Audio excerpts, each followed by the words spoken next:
In this video, I'm going to guide you step by step through the registration process with Smowl. Please note that this process may vary slightly depending on the monitoring tools your institution has chosen, but don't worry, I'll walk you through the essentials to make sure you're fully prepared.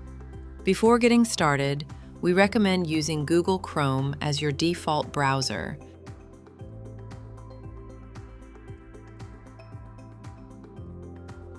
When you first access the registration page, you'll see the terms and conditions. Read them carefully, and when you're ready, click Accept to continue.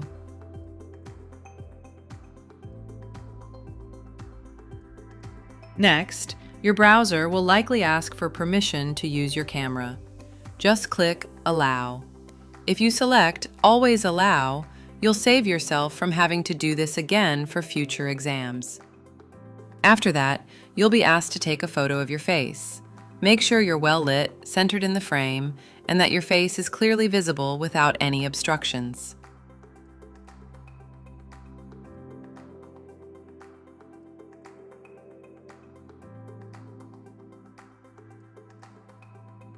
Then, you'll need to take a front and back photo of your ID or other valid identification document.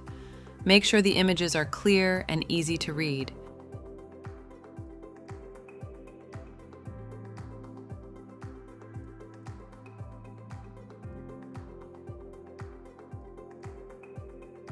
As the final step, you'll be prompted to download either LOC or CM, depending on how your institution has configured the exam setup. The great thing about registering with Smowl is that you only need to do it once, unless your institution tells you otherwise. And once you've completed this process, you'll be fully set for exam day, so you can focus on what really matters, doing your best.